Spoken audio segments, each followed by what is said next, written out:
Hi, friends. Hello. I think Alice was going to send an email, but I'm here. So if you, hopefully you all found this.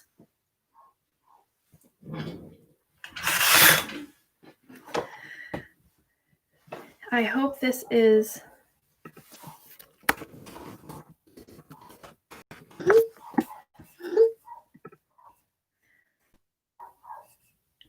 Okay, I see a couple. Hello.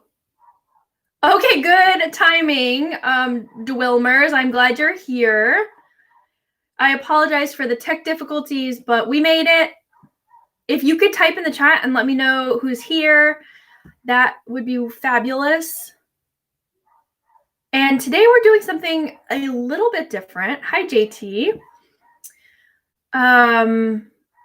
I had planned to kind of build on my lesson, my church school lesson from last week. It's sort of rare that we end up working out the church school lessons that we're sort of teaching. The same teacher is teaching multiple weeks in a row. Matthew 25 and the foolish bridesmaids was kind of irritating me. So, sorry, God. And thank you for your scriptures. And, we're doing something a little different. Hi, Eric. Hi, Matt and Kim.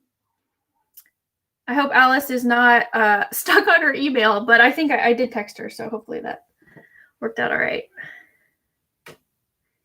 Share a high and a low from your week this week, please. And we will still have a very similar model. We're going to do our bell to help us be centered this morning in our conversation. And I still want to hear highs and lows from your week. And if you just are joining, I'm glad you're here, that you found us this morning. I apologize for the tech difficulties, but please type in the chat, let me know you're here, and a high and a low from your week this week.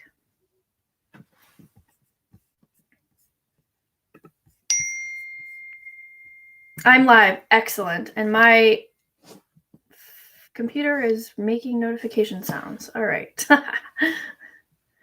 Alice is here. Excellent. A high from my week is that, let's see, JT, a low. Quincy, our 11-year-old cat, has lost his appetite in the last couple of days. Oh, no. 11 years. It's getting up there.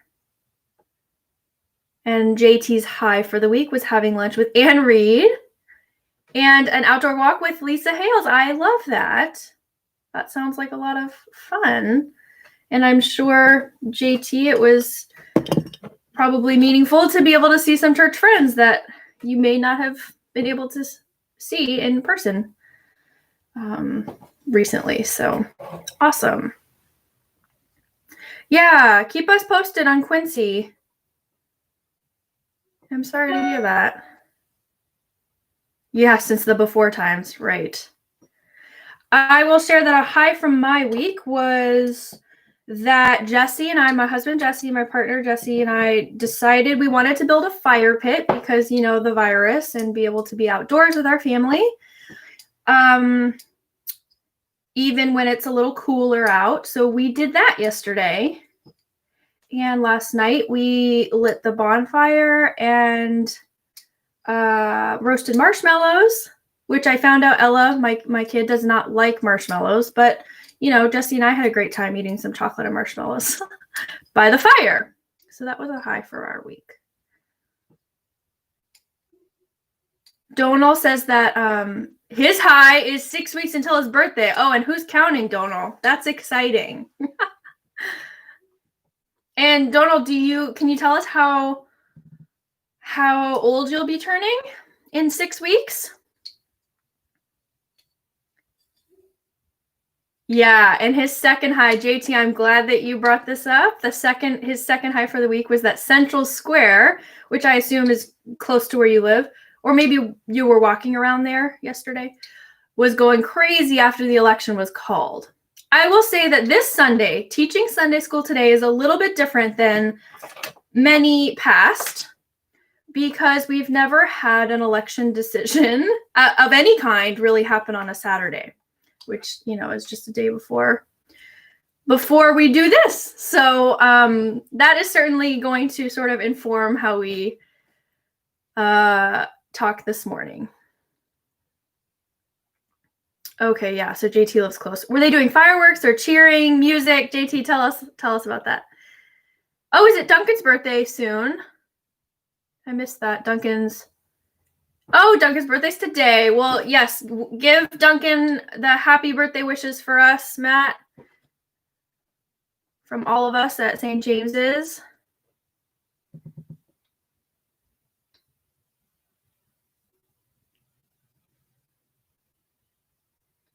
Donald, did you tell us, maybe you already did, how old you're turning? He's going to be 6. Awesome. Very cool. Eric says that there were honking horns and fireworks in his name this morning. I'm really gonna. But I do want to talk a little bit about Kamala. Not even politically, just as a person, as a woman of color. That's what we're gonna. Honking up and down Mass Ave. Awesome. Yeah. I guess fireworks, are those illegal in Massachusetts? I think they might be. Or like personal fireworks. I don't know. There were not a lot of fireworks here in Rhode Island, but there was a little cheering. So that was cool. There was also a couple signs that went up in people's yards that were not particularly helpful. We'll just leave it there. I assume that they were pre-printed before the decisions were called. So that was interesting. Cool. Other highs or lows from the week. I'm trying to think. I'm sure I had a low for the week, but I can't actually think of one.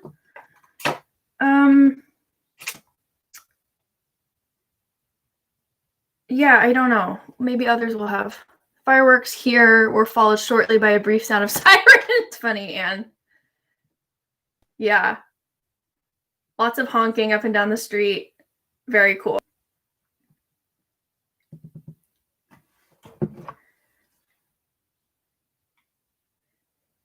Highs and lows. So we have a lot of adults here, which is fine and wonderful. And then we have Donal and I assume Patrick. Is that who we have kid-wise going on?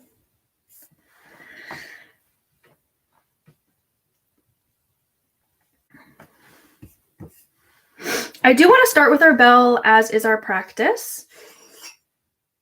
This is just a way of, whoops, okay, throw this around. This is a way that we take a moment to remember that God is in this space, that God is sort of leading and directing this space. And yeah, I will encourage you to listen to the full sort of sound of it. And as it fades out, especially for Donal and Patrick, if you want to put your thumb out, and when you can no longer hear this bell, you can point your thumb up. All right, sorry, hold on, here we go.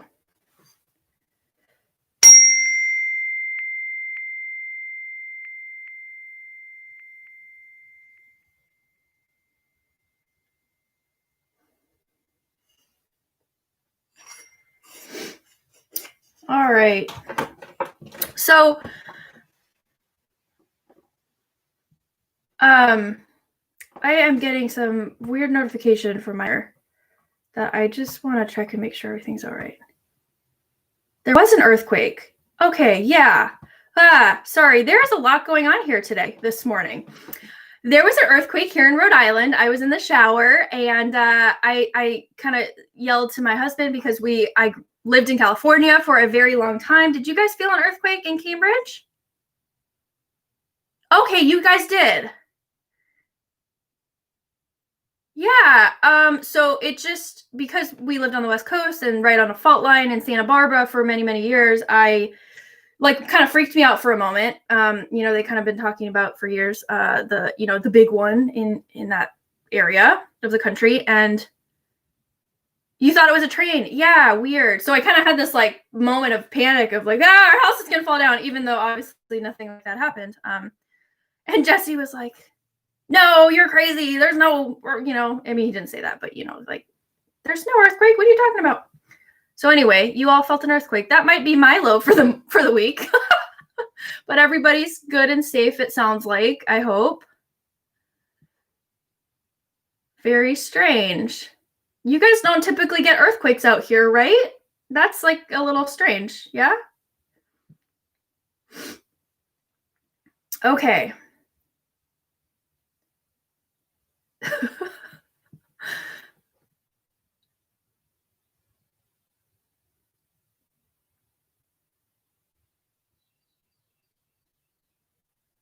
Okay. Yes. Small tremors. Yeah, I suppose it was probably in the small tremor category.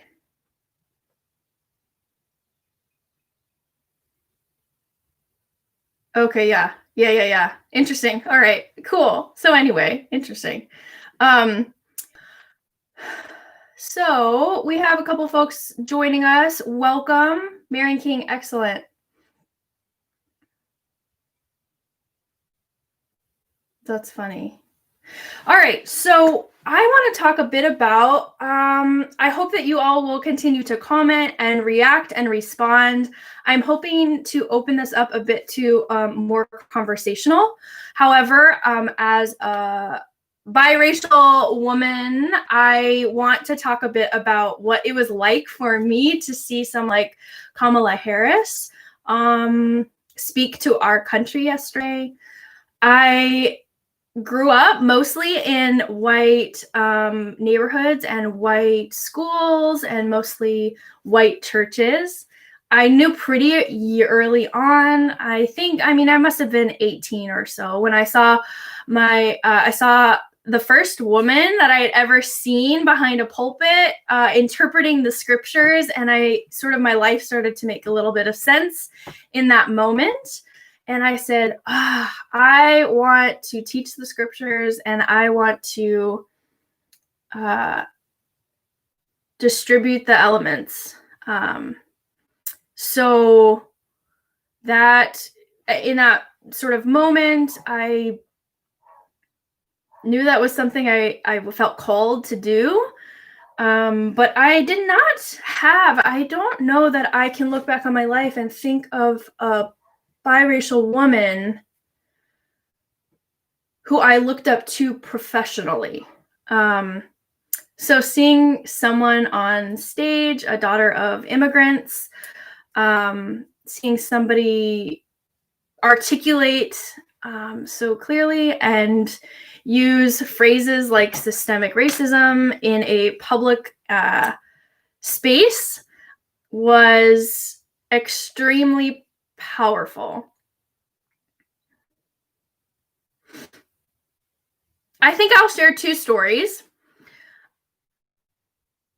Yeah, Kim. Please respond, ask questions. I'm hoping that you guys are going to give me a little something here to work with. So please. As I mentioned earlier, Matthew 25 about foolish bridesmaids was just not working for me this morning. So, all politics aside, I really am interested in sort of unpacking and just dialoguing, opening up a space here to talk about seeing a biracial woman, a daughter of immigrants, on a national stage. And I'm going to do everything I can to not cry. I was texting with Alice. The one other little introductory comment I will share here is that Alice scheduled November for the teachers. And at first I was really glad that she put me back to back, because I like to sort of build on the previous week. It's kind of fun to do that from time to time. And that just is not where we're going this morning. So Alice, I'm grateful that you scheduled me to teach today. I was texting with her last night, and she said, I'm so glad you're doing it, because she would be like a blubbering mess probably live on YouTube. So I'm glad it worked out this way. So Anne says she was 25 the first time that she saw a woman celebrate the Eucharist. Wow. It was also really powerful. Yeah. Yeah, I would love to hear what Patrick and Donal are thinking and feeling this week too, so please. Alice is a blubbering mess right now. Alice, none of that. I'm just kidding. I'm totally kidding. You are welcome to be a blubbering mess, but also don't make me be a blubbering mess here. Yeah, I would love to hear what Patrick and Donal are feeling. And that's fascinating. 25.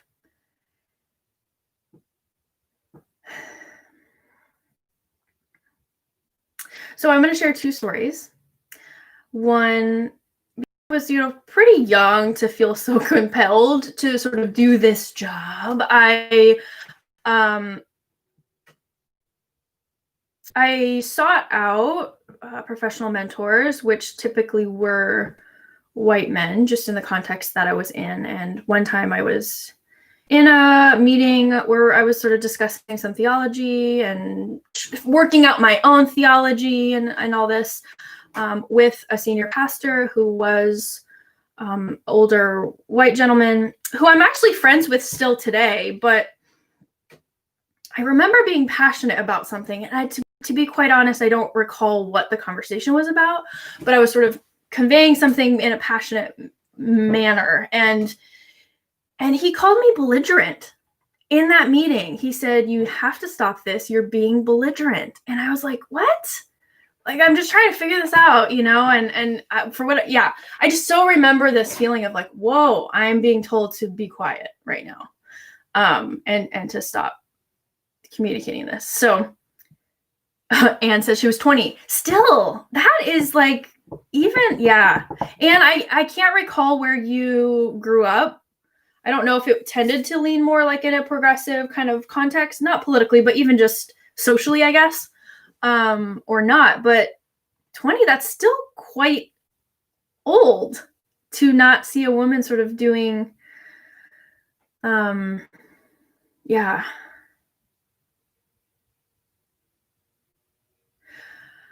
Another story.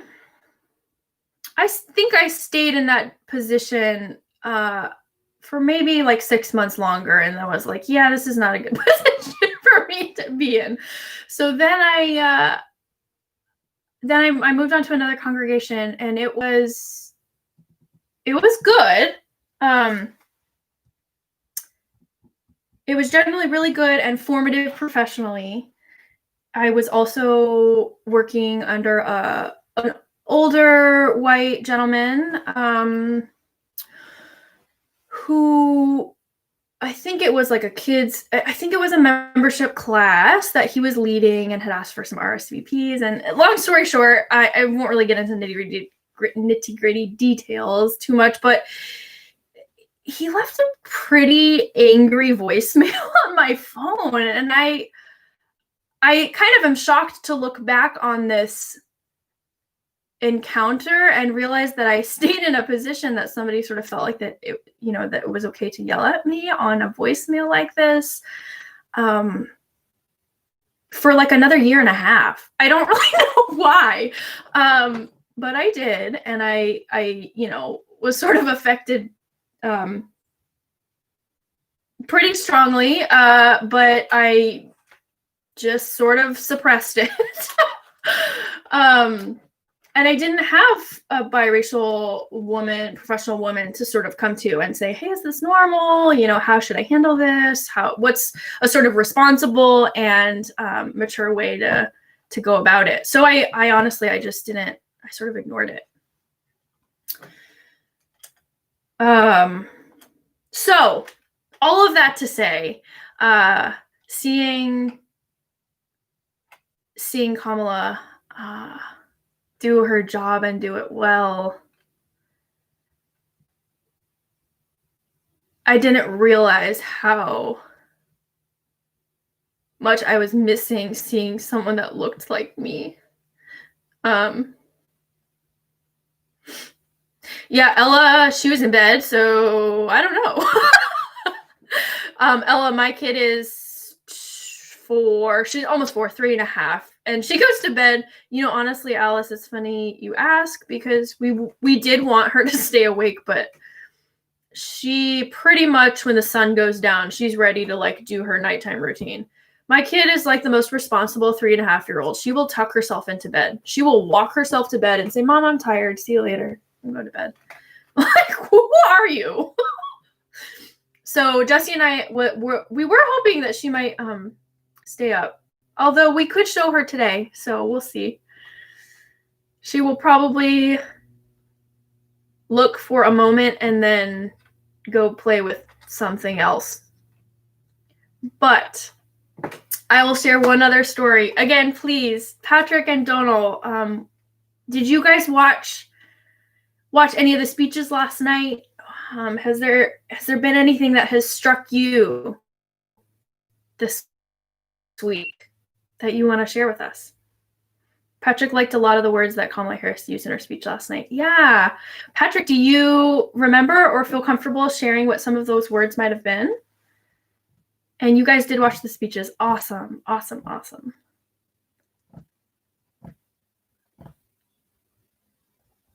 I don't remember if I finished my thought, but I didn't realize how much I was missing seeing somebody that looked like me sort of command a space so well.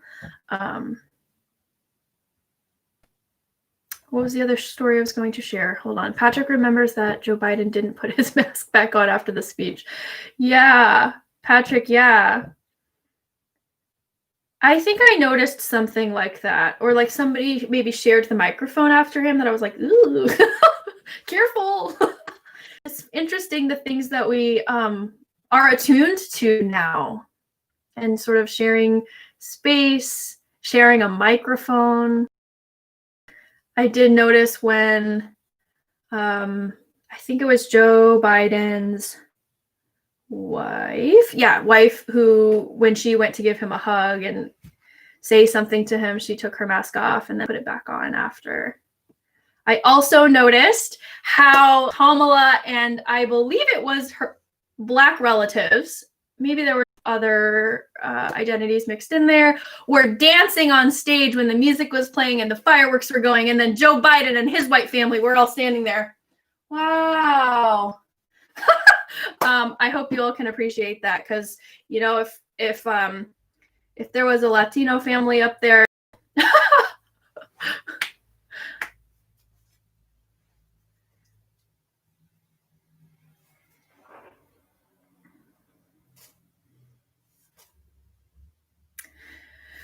another story I was going to share, now I can't remember. By the time I was 13, Marianne says that her brother had me Assembly of God churches where married couples were in ministry together. Yeah. Yes, Marianne. I make a very politically incorrect joke often when I talk about Jessie as my pastor's wife, because these were the circles, Marianne, that I also can relate to. And Jessie's a good pastor's wife. I'm just kidding. I'm totally joking. Donal enjoyed the fireworks and lights. Yeah, the fireworks. That light show was something else. Very cool. Very cool. I'm trying to recall the last story I wanted to share with you all.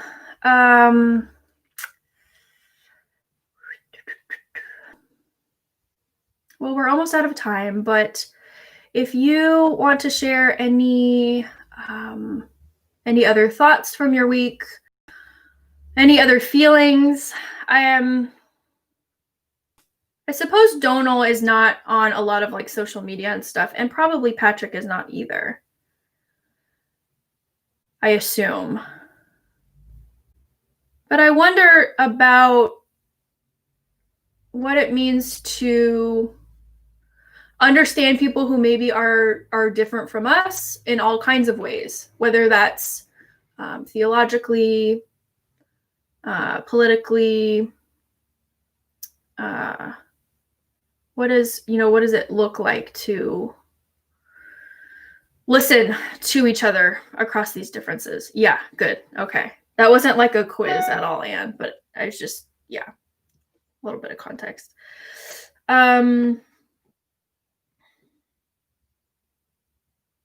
I don't remember my story, and as soon as I sign off here, I will. But I appreciate all of you. I want to leave you with a benediction in a moment. Any other final thoughts or words?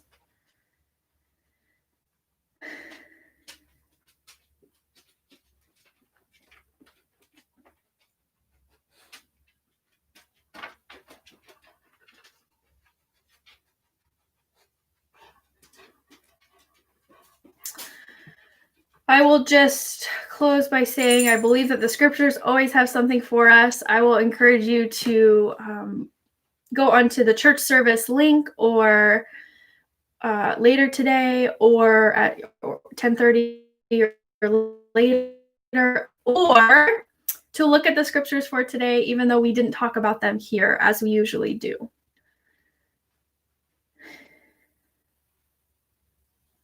The gospel is Matthew 25, I believe.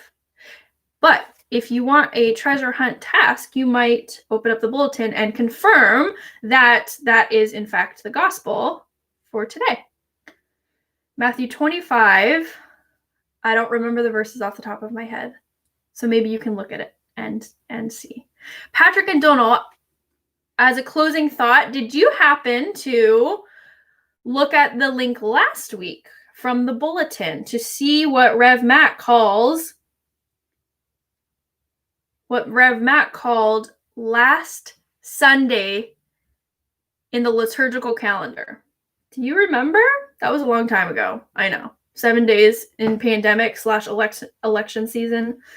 That was a long time ago. So it's all right if you don't remember. But if you do, type it in the chat. No worries, Marian. No worries at all.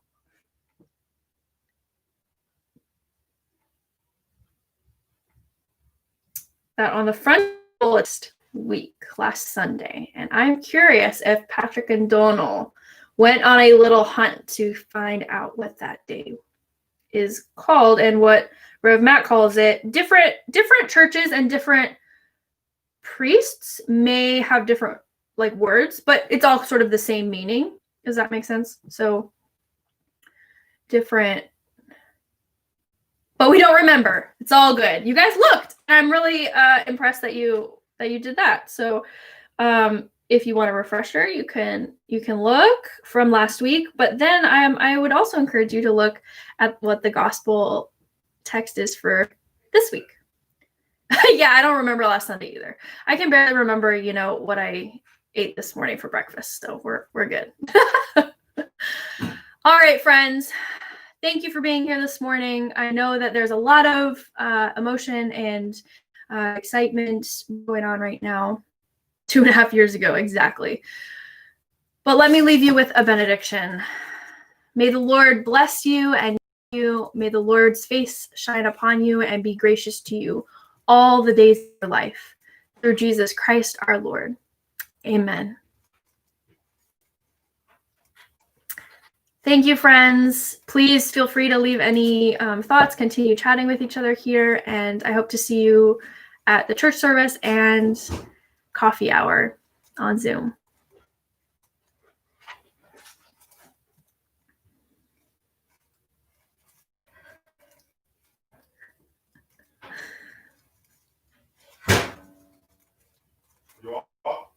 Nope.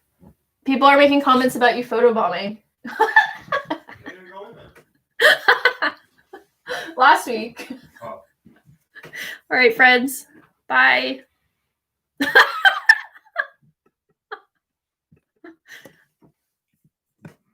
Baby. Hold on.